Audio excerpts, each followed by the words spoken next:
Hola amigos, ¿cómo están? Bueno, estamos a 3 de febrero, 3 de febrero del 2026. Y doy inicio pues después de un periodo de varios días de mucho frío. Todavía hace frío, pero digamos que hace menos frío que en el pasado fin de semana donde la temperatura aquí llegó a 0 grados, 0 grados Celsius, ¿no?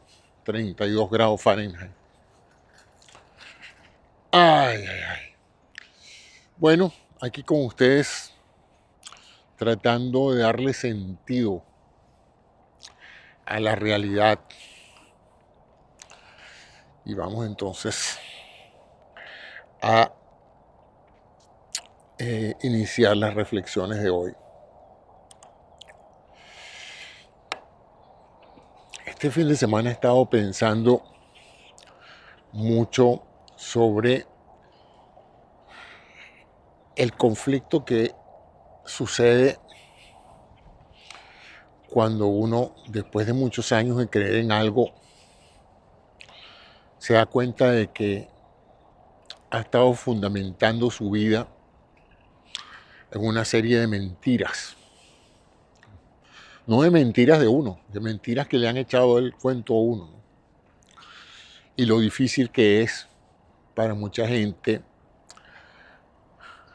transitar ese periodo de pérdida de la confianza en los demás y en los principios que han regido hasta ese momento la vida de uno.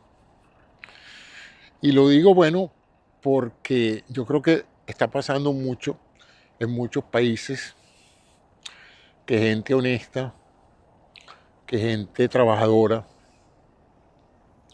que gente religiosa está confrontando sus peores demonios al darse cuenta de que todas aquellas personas en las que ellos han confiado en el pasado, que les han hecho creer que comparten sus valores, en la realidad pues son unos grandes hipócritas y no, no han vivido en forma consona con las imágenes que se han tenido. Y nada menos que los escándalos que se han hecho visibles hace poco nos demuestran que las clases sociales educadas, con poder económico, impecablemente educadas según ellos, y rodeados de valores, de principios de familia, honorabilidad, respeto, justicia, probidad, decencia, educación, pues no son más que una serie de hipócritas y que mantienen vidas paralelas que entran en conflicto total con la imagen que ellos proyectan, ¿no? Y eso hace que uno entonces desate una suerte de desconfianza generalizada, ¿no? Uno sabe que por supuesto que no son todos, son un pequeño grupo. Pero como ese pequeño grupo se consideraba bastante alejado de esa posibilidad de los pecados mundanos, uno no tiene otro remedio que pensar que, bueno, que eso le puede pasar a cualquiera. Que como dice un viejo dicho, en Venezuela, eso pasa hasta en las mejores familias, y de hecho eso es lo que pasa, que ha estado pasando en las mejores familias, ¿no? Lo cual crea pues ese dilema de qué es una buena familia y qué es una mala familia, ¿no? De no juzgar por las apariencias. Y eso nos lleva también a esa creencia de que porque una persona es competente, rica, educada, de buena familia, es necesariamente una buena persona. Y de que necesariamente una persona que no ha tenido esas oportunidades en la vida es altamente probable que sea una mala persona. Y de cómo funciona esa diferencia de clases basada en las apariencias, en el color de la piel, en el apellido, en tantas cosas que se nos venden como que son muy importantes en la vida. La reputación, el prestigio, el cargo. Y cuando uno ve estos emails de estos personajes rindiéndole culto a este billonario, aceptando favores, aceptando dinero, aceptando mujeres, quién sabe, niños en algunos casos, uno no puede menos que pensar, caramba, en manos de quién están las élites del poder, ¿no? Y cómo se venden, cómo se proyectan. Lo cual está creando pues una crisis de credibilidad, la llamo yo. Cómo ganarse el favor de la gente sin que la gente piense, ¿será este un vagabundo? Y o una vagabunda. Yo lo he mencionado en programas recientes, la sensación que yo tengo a veces de que todo el mundo quiere tomar ventaja del otro. Y todo por dinero, o sea, pareciera que ese es no siempre, pero ese pareciera ser el meollo de todo, es que las personas están dispuestas a hacer cualquier cosa por ganar dinero. Aún aquellos que tienen tanto dinero que ya no saben qué hacer con el dinero, aún esas personas tienden a sorprendentemente tener comportamientos francamente reprochables, simplemente por un puñado de dólares más, como decía la película, por un puñado de dólares, ¿no? Y eso va a traer grandes consecuencias, yo creo, en los procesos de liderazgo, ¿no? Porque esta crisis de Epstein, que se parecía, estaba confinada a un grupo de personas de alto poder aquí en los Estados Unidos, ahora vemos que ahí estaba metido todo el mundo. Bueno, no todo el mundo, estoy haciendo una exageración publicitaria, pero tanta gente de tantos países que uno dice, ¿pero qué es esto? O sea, todo el mundo tenía que ver con este hombre. ¿Cómo llegó este hombre a esa posición de tener acceso a tantos niveles sociales? No solamente familias reales, bancos, empresas, acceso a millonarios, a billonarios, que uno pensaba que estaban como a un más alto nivel, ¿no? Uno cree que esas jerarquías de quién tiene más dinero también hacen que ellos sean un poquito elitescos entre ellos, ¿no? Pero parece que no. Parece que ciertos individuos tienen la capacidad de intimidar o de seducir a otros, aún estando las personas seducidas presumiblemente a un más alto nivel de la jerarquía social o económica. El caso de Bill Gates para mí y el de Elon Musk son dos casos ejemplarizantes de cosas que nunca hubiera pensado que dos personas que han llegado a ese nivel tan alto de éxito, entre comillas, social, corporativo, empresarial, si medimos el éxito en billones, yo no creo que nadie pueda cuestionar el éxito de estos dos personajes, ¿no? Sin embargo, cuando uno ve sus relaciones, sus apetitos, sus comportamientos en privado, uno no puede menos que sentir lástima por ellos. Porque entonces uno se da cuenta de que son personas que, aún teniendo todas las oportunidades del mundo de ser diferentes, terminan siendo muy parecidos a muchas personas que diariamente rechazamos en nuestra vida, ¿no? Pero bueno, cabe la posibilidad de que eso sean individualidades. aunque tomando en consideración la cantidad de personas vinculadas al grupo, pareciera que no son nada más que unas cuantas personalidades, mucha gente metida ahí. Y mucha gente que tenía que saber muy bien que lo que estaban haciendo y que las personas con las que estaban trabajando no eran precisamente, como decía antes Danny DeVito, la Madre Teresa de Calcuta. Él decía, yo no soy la Madre Teresa de Calcuta. Bueno, ellos tenían que saber eso, ¿no? Y eso me lleva también a toda esa serie de comentarios que han salido también en relación a la Madre Teresa de Calcuta. Entonces, no, yo creo que hay una suerte de crisis de credibilidad en la cual cada vez que uno celebra el éxito, el logro de alguien, se reserva un poquito el espacio para pensar que esa persona tiene, como decían antes, un lado oscuro, un lado seco de su vida, ¿no? No precisamente muy motivo de orgullo. Todos cometemos errores en la vida, todos a veces tenemos desaciertos.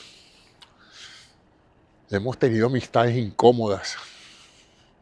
Pero yo creo que estos casos ya rayan en lo insólito.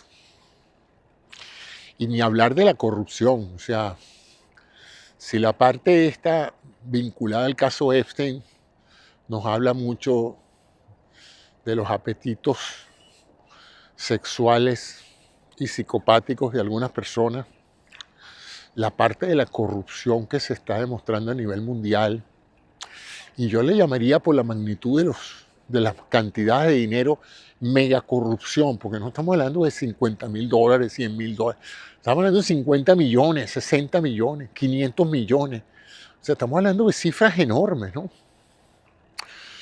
Y lo mismo pasa con este caso de la corrupción venezolana, o sea, las cifras son espantosas, ya no se trata de entrar a la administración pública y salir con una buena casa, un buen auto o unos buenos recursos para vivir decorosamente el resto de tu vida. Ya se trata de entrar y salir multimillonario, ¿no? Y entonces, bueno, estamos entrando en esa etapa de perder la credibilidad en muchas imágenes y en muchos principios que pensábamos en la vida, ¿no? Por ejemplo, en el pasado, cuando uno veía a alguien exitoso económicamente, uno siempre pensaba que era una persona muy hábil. Pero últimamente he empezado a pensar que lo que son una cuerda de tracalero, como se dice en Venezuela. Una cantidad de personas inescrupulosas que están dispuestas a hacer cualquier cosa por acabar con la competencia y con preservarse en el poder, etc. Lo cual es un problema, a mi juicio, que va a traer muchas consecuencias a la hora de conducir los procesos democráticos, porque el proceso democrático fundamentalmente depende de la confianza que el electorado tenga en la persona por la que está votando, ¿verdad? En la confianza que tenga de que el elegido, el candidato, va a defender sus intereses, va a cumplir sus promesas. Si ya la gente ha terminado aceptando que el candidato lo más probable es que sea un tracalero, que lo que quiere es enriquecerse en el poder, va a tener graves consecuencias, porque si piensa que todo el mundo es más o menos lo mismo, va a perder confianza en el proceso democrático. Y ante la frustración, entonces va a pensar que la confianza en un solo Mesías, en un solo líder, en una sola persona que resuelva esto, que resuelva este caos de credibilidad, va a terminar siendo mejor que la democracia. La democracia es complicada, no es fácil. Una vez escuché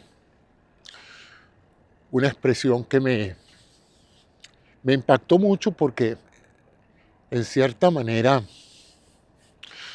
la persona que me lo dijo en cierta forma como un insulto.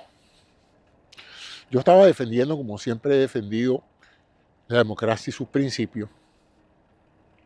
Y esa persona me dijo claramente, era un extranjero, no era venezolano, me dijo: José, lo que pasa es que la democracia es un privilegio de los pueblos cultos.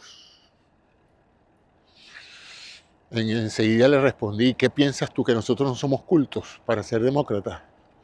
Me dice, no, lo que pasa es que en los pueblos incultos la democracia termina actuando en contra de las mismas personas que pretende ayudar. ¡Wow! Y yo dije, bueno, sí, porque una persona inculta tiende a elegir mal, a dejarse llevar y a dejarse engañar por políticos populistas y por mercenarios.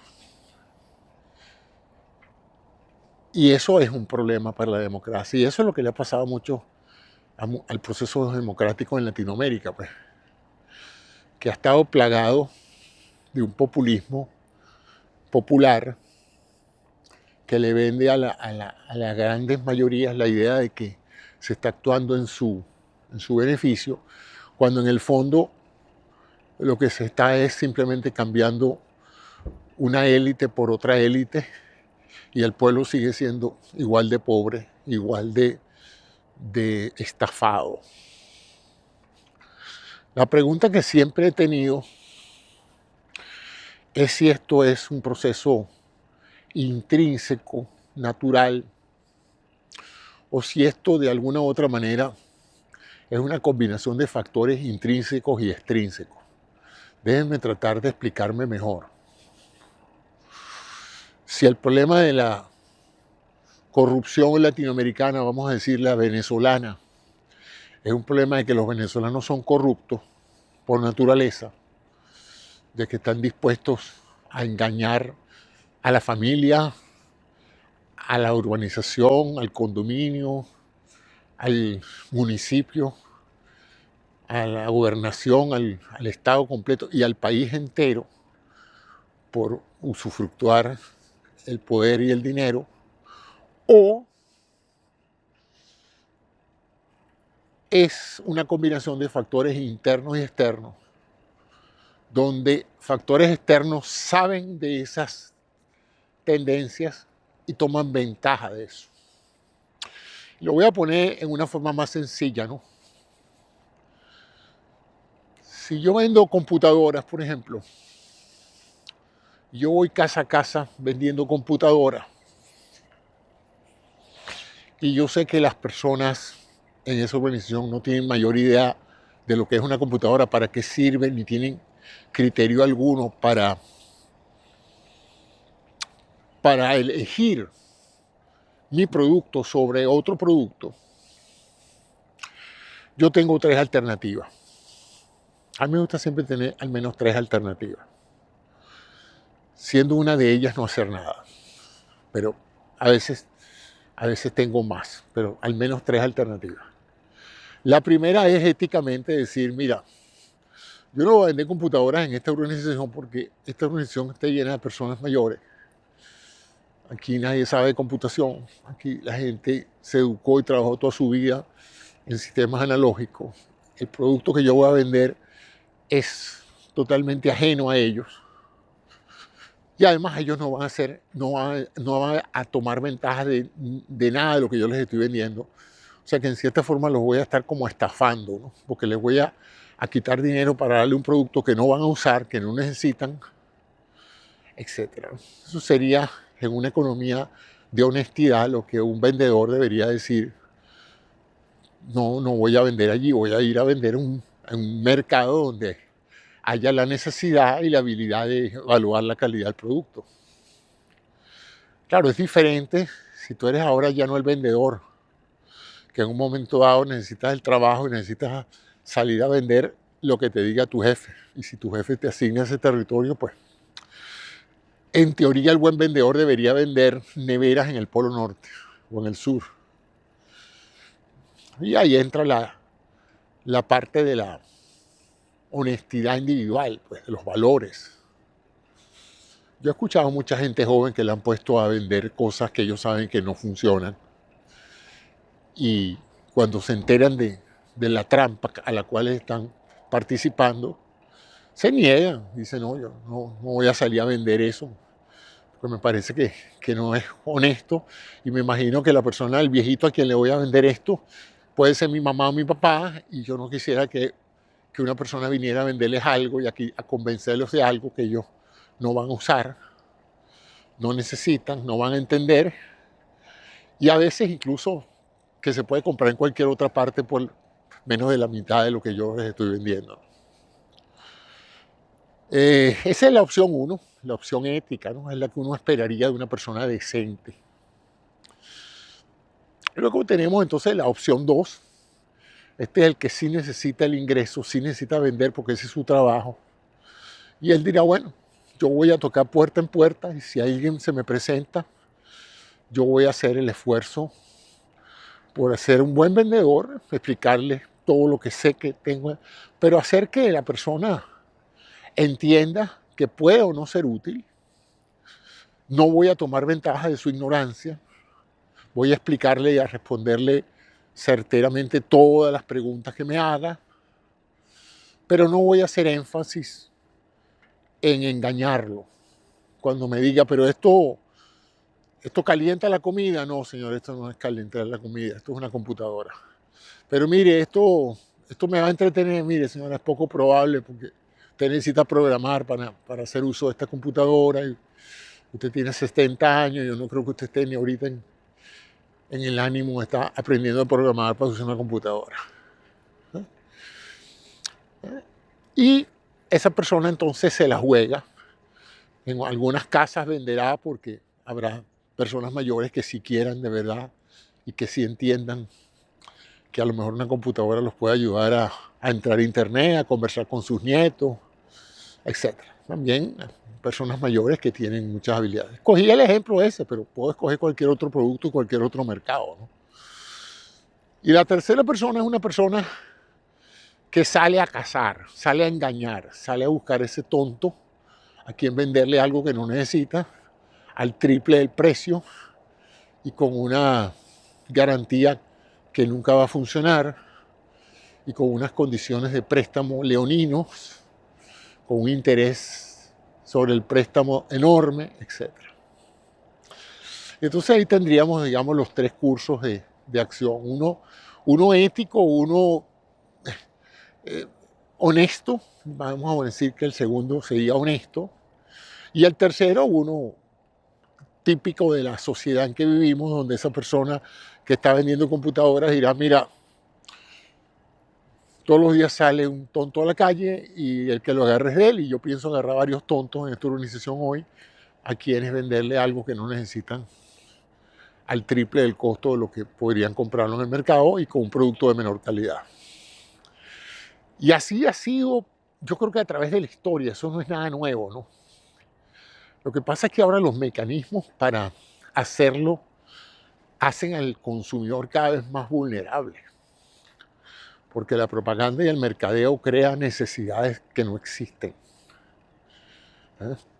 Y se lo dice una persona que soy víctima de eso, ¿no? Yo he comprado muchas cosas que no he necesitado porque he sido seducido por la propaganda y el mercadeo para hacerme creer que yo voy a ser una mejor persona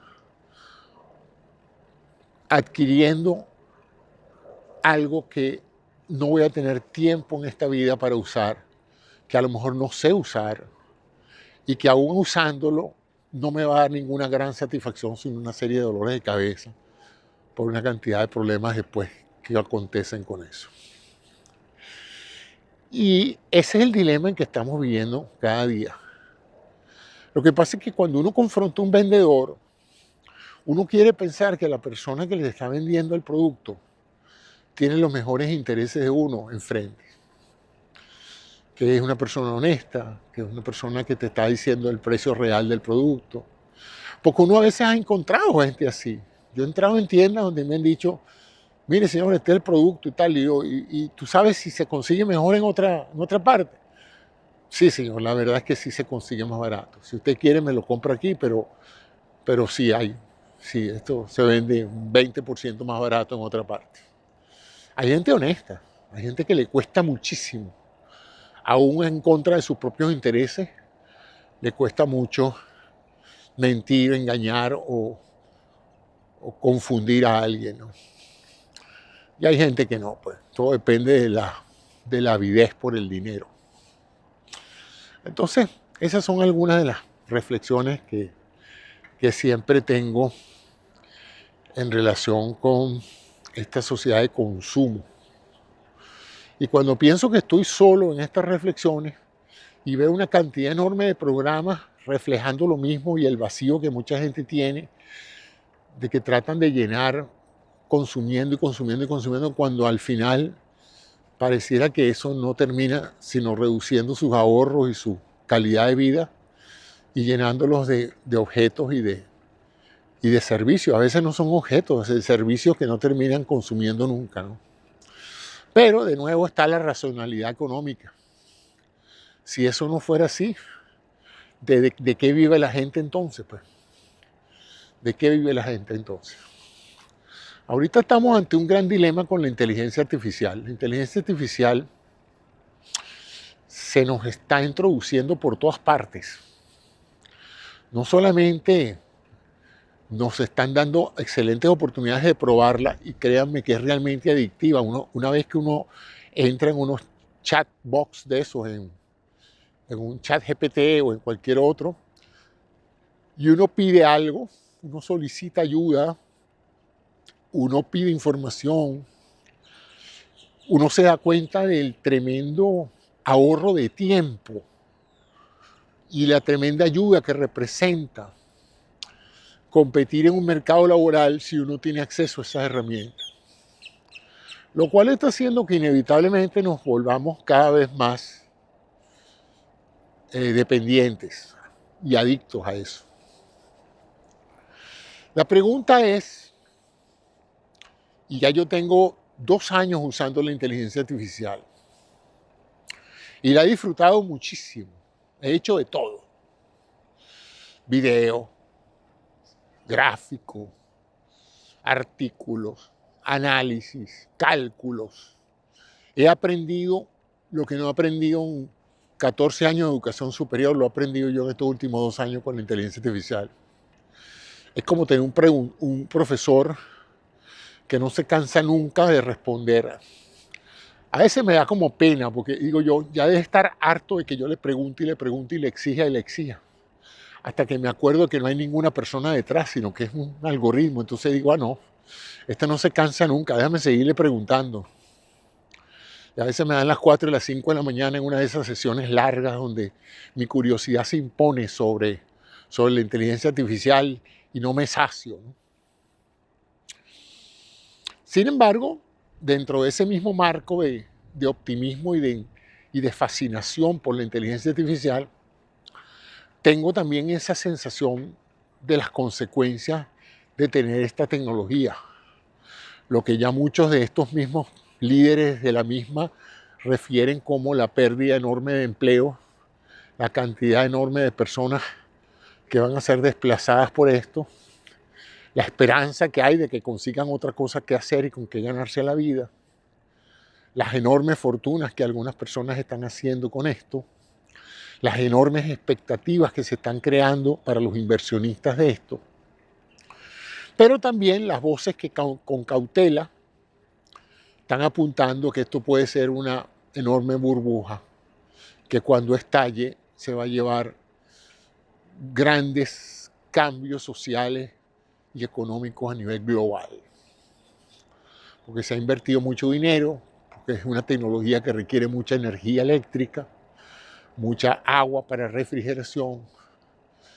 Y aunque todos esos son elementos que pueden ser en un momento dado resueltos con la misma tecnología, es inevitable la preocupación de que, bueno, ya muchas ciudades donde se están instalando estos data centros para hacer inteligencia artificial están notando que la factura eléctrica ha subido. Ciertamente, yo no sé si por aquí donde yo vivo hay uno de esos centros, pero mi factura eléctrica ha estado subiendo sin que yo consuma más electricidad en la casa. No tengo un bombillo más, no tengo un enorme sistema de consumo eléctrico, y sin embargo la factura se ha aumentado un 10% en el último año, sin saber uno por qué. Y entonces aparentemente todo apunta a que tiene que ver con el alto consumo eléctrico que la inteligencia artificial está teniendo en algunas regiones del país y del mundo, ¿no? Entonces esto tiene un alto costo ambiental, un alto costo económico, y la pregunta es cómo se irá a pagar todo esto, ¿no? Porque por ahora la mayoría de las personas, la inmensa mayoría de las personas que están usando inteligencia artificial no están pagando por ese servicio. Yo creo que la apuesta de estos inversionistas es como la que han hecho en otros sectores, deja que la gente se acostumbre, que después que la gente se acostumbre y se vuelve adicta, como los drogadictos, no va a poder dejar de vivir sin eso. Entonces yo sí creo a estas alturas, y les voy a dar mi opinión, de que quien le haya encontrado o quien le vaya a encontrar en el futuro un rendimiento económico a esta tecnología, la empresa que se vaya a ahorrar unos cuantos sueldos, unos cuantos salarios usando inteligencia artificial en vez de usar seres humanos, usando robots en vez de empleados. La empresa que le busque el retorno a la inversión en invertir en inteligencia artificial va a pagar por ese servicio. La pregunta es si va a haber tantas empresas que lo hagan, pero a nivel individual de las personas, lo que se nos ofrece por ahora que yo haya visto es algo que uno lo está haciendo porque es gratis, pero el día que lo cobren no creo que vaya a haber muchas personas que paguen por eso. Por ejemplo, hacer foticos para ponerlas en Instagram y en todas estas cuestiones. Toda esa gente que está haciendo maravillosas fotos y memes y gráficos y videos, eso está tomando un enorme costo energético producir todas esas imágenes, esos videos. Es casi que fantástico, uno lo ve y uno no lo puede creer. La calidad de imagen y la calidad de logros que se ha tenido en medio de un año en materia gráficas con inteligencia artificial. Pero después que pasa el efecto wow, ese efecto de, oye, increíble, mira los videos que estoy haciendo, ¿no? Y después que tus amigos ya han visto 3 o 4 videos tuyos, te das cuenta de que tú no vas a pasar la vida haciendo videos, de que eso no te está reportando ningún tipo de ganancia en particular y que lo estás haciendo porque tienes el tiempo para hacerlo y porque es gratis o muy barato. Pero el día que a ti te estén cobrando, no sé, $5 la hora por hacer gráfico, tú te vas a empezar a preguntar qué propósito tiene esto.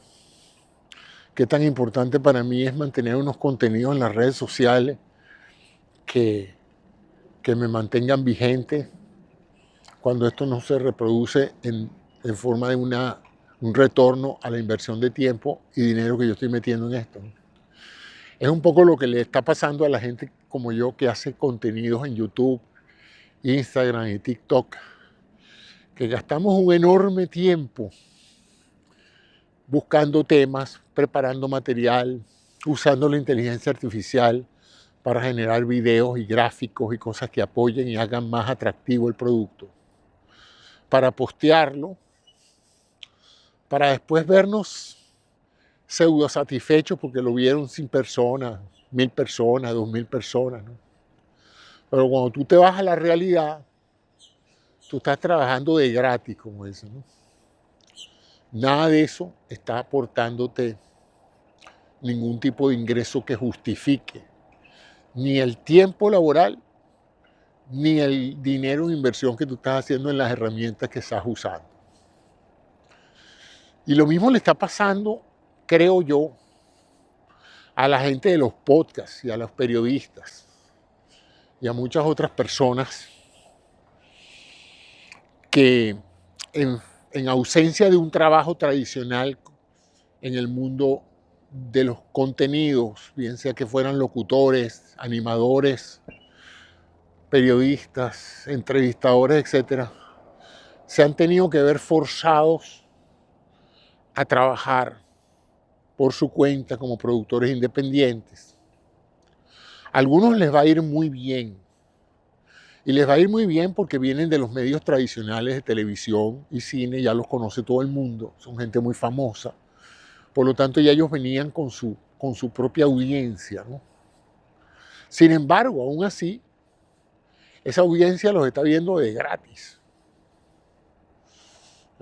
Entonces uno se da cuenta de que a menos que haya avisos comerciales o que haya un elemento comercial que pague esos contenidos, la verdad es que no vale mucho la pena.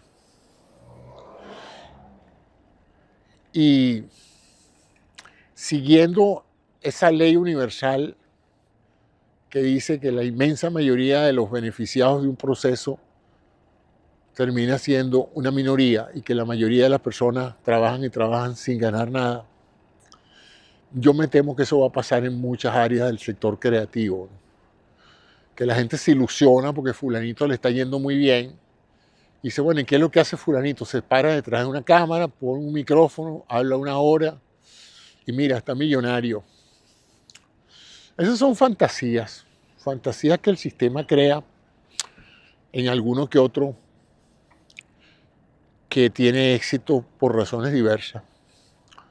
Porque yo he estado tratando de identificar en más de 18 años, tengo yo haciendo contenido. Menos mal que yo no he tenido que vivir de esto y lo hago porque me gusta, que ese es otro factor. ¿Verdad? Si usted juega cartas porque le gusta, bueno, ya eso es otra cosa. Si usted juega cartas para ganar dinero jugando cartas y no ha ganado, yo le recomendaría que se buscara otro hobby porque de ahí no puede vivir de jugar cartas. Entonces, esa es como la novena llamada de estafa diaria que recibo yo, precisamente de gente tratando de engatusarme. Menos mal que ahora me dicen spam call, una llamada para estafarme. Esto es increíble. Un país con esta tecnología sofisticada de escucha de voces y todo no pueda filtrar llamadas que se originan de teléfonos desconocidos para uno y de una u otra manera no permita que ni siquiera lo molesten a uno. En consecuencia, uno tiene que estar respondiendo 20 llamadas al día o bloqueando 20 llamadas de cosas que uno sabe, no solamente que no le interesan, sino que tienen todo el propósito de estafarlo, de engañarlo. Porque vivimos en un sistema donde todo el mundo está tratando de engañar a todo el mundo. Bueno, disculpen esa digresión, como dicen en inglés, esa desviación. En realidad, de nuevo les digo que ahora están anunciando que van a poner publicidad en las redes de inteligencia artificial, en los servicios. O sea que ahora cada vez que usted entre a ChatGPT y pregunte por algo, la respuesta no va a ser necesariamente una respuesta racional, lógica, sino va a ser una respuesta que alguien va a pagar para que se la den. Y yo me acuerdo de esa gente que hablaba de los sesgos. Bueno, yo me temo que pronto la inteligencia artificial va a empezar a estar sesgada en dirección a los anunciantes. Porque en esta sociedad de consumo no hay otro propósito en la vida que vender. No es educar, no es entretener, es vender. Todo es vender. Hasta los productos educativos hay que venderlos, aunque no eduquen. Aunque el entretenimiento no entretenga, hay que venderlo. Porque si no se queda sin trabajo un gentío. Es que no, el problema es complejo. Una sociedad capitalista, quien no produce no vive. Entonces, estamos en esa situación que yo no sé cómo se va a resolver. No creo que llegue a vivir lo suficiente para ver una solución social y humana al problema de la existencia en este planeta. A veces envidio la vida de los animales. Envidio la vida de los perros y los gatos, que no tienen que preocuparse por pagar los bills, no tienen que preocuparse por la apariencia personal, y sin embargo viven, existen, aman a sus Aquí está otra llamada igualita. Aman a sus dueños, los acarician, los lamen, les dan comer, los dan protección, les dan servicios de salud, los llevan al veterinario, viven lo más que pueden vivir de su existencia biológica, pasan el día contemplativos esperando que el dueño venga a casa para que les haga cariñito. Interesante eso, ¿no? Como una especie, varias especies han podido resolver su problema de la sobrevivencia simplemente transando afectos y compañía por seguridad personal. Y viven vidas plácidas, excepto los que son maltratados por una razón u otra. Yo a veces veo a la gente cómo se preocupa y cómo trata a sus mascotas y digo yo, wow, ojalá me consiguiera yo un dueño que se ocupara de mi vida y de pagar mi existencia y me diera cobijo y me diera alimentación, me pusiera mi vacuna, me llevara al parque a correr y todo a cambio de que yo lo lamiera y me acurrucara con él en las noches. No sé, estoy hablando disparate, pero si lo piensan un poquito, esta especie humana tiene que buscar otra manera de existir en este planeta. La que tenemos en este momento condena a muchas personas a ser esclavos de subsistencia, a tener que trabajar toda su vida para medio alimentarse, para medio tener cobijo, para tener algo de salud. Para colmo, para ser maltratados, vejados y especulados, explotados por otros seres humanos de la misma especie. Por otros seres de la misma especie. Es fascinante, ¿no? Es algo así como si los caballos se esclavizaran unos con otros. Y eran unos caballos jefes que vivieran magníficos y los demás caballos son los que hacen el trabajo, ¿ve? En ese sentido, ocupamos una posición biológica bien peculiar. Otras especies se benefician y domesticamos los animales, los queremos, los amamos. Pero a veces pareciera que no nos amamos nosotros mismos, ¿no? Porque cuando tenemos la oportunidad de especular o de explotar a otra persona, lo hacemos sin misericordia. ¿Eh? No todo el mundo. Hay personas con una gran sensibilidad social. Pero ciertamente el sistema nos estimula a eso, a la competencia, y a la competencia por el dominar, por el poder, por el ejercicio del poder. Porque todo este caso Epstein, en el fondo revela, en mi opinión, los vicios del poder. ¿Qué pasa cuando una persona tiene tanto poder por el dinero que ya no haya qué hacer, ya no haya cómo entretener su vida? ¿Verdad? Ya ni siquiera es por más dinero como tal, sino por el poder que da ese dinero. El poder de comprar conciencia, el poder de competir en condiciones desiguales con otro competidor, donde tú usas tu dinero para que el otro no pueda competir. Estaba viendo un programa sobre el rey del hielo, la persona que llegó a monopolizar la producción de hielo y la distribución de hielo mucho antes de que empezara la refrigeración. Y cómo usaba su dinero y todo su poder derivado de la comercialización del hielo del norte de los Estados Unidos para evitar cualquier cosa que pudiera competir con su negocio. Y entonces la persona que inventó un refrigerador y una fábrica de hielo, una máquina de hacer hielo, bueno, lo arruinó. Murió sin dinero, sin nada, porque el otro usó su dinero, no para competir, sino para arruinarlo, para él seguir manteniendo su hegemonía sobre la producción y distribución del hielo industrial, ¿no? Entonces ahí uno ve, en un pequeño ejemplo, así, en un documental que les recomiendo mucho, no es un documental, un video pequeño sobre ese factor histórico del Rey del Hielo. Me llamó la atención, yo no sabía eso. De cómo en la parte norte de los Estados Unidos sacaban el hielo de los lagos congelado y lo llevaban en barco a países donde no hay hielo y lo vendían, ¿no? Entonces ustedes ven ahí el sistema en su mejor ejemplo, positivo y negativo, porque hay que ver lo que eso significó para crear una serie de industrias, ¿no?, que requieren del hielo para existir. El transporte de la carne, el transporte de la que se llama la cadena de frío. Todas esas cosas que existen se pueden vender y se pueden consumir porque se pueden transportar en frío. Si no existiera eso, pues esas industrias, esos empleos y esos recursos no hubieran existido en zonas donde no había hielo. O sea que ustedes ven ahí el aspecto positivo y negativo del capitalismo.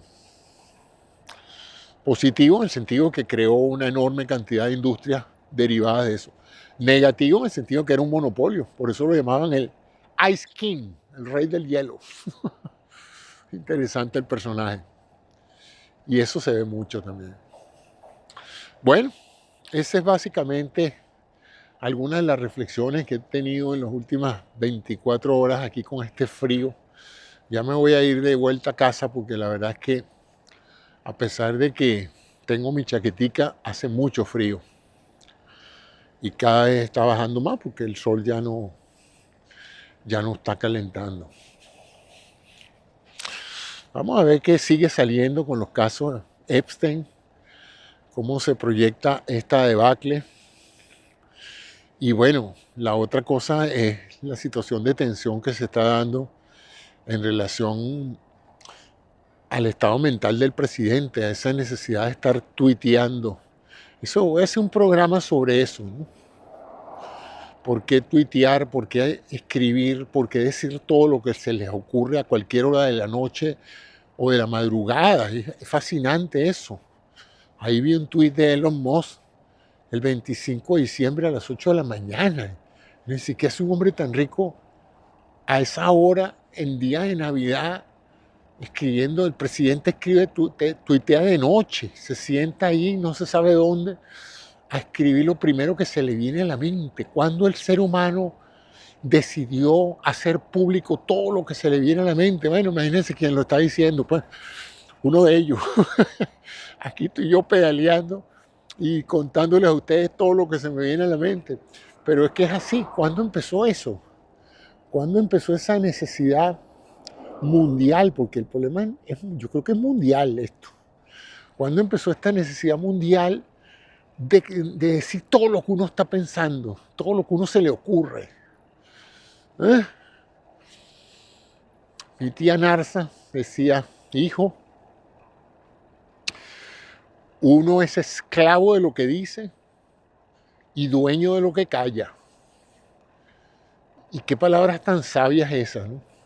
Y cada vez que yo estoy aquí hablando con ustedes, digo, me estoy esclavizando más, o estoy diciendo muchas cosas que pienso. Quizás yo lo que decidiría hacer lo que hace mucha gente, pues, que usted no le saca nada, absolutamente nada.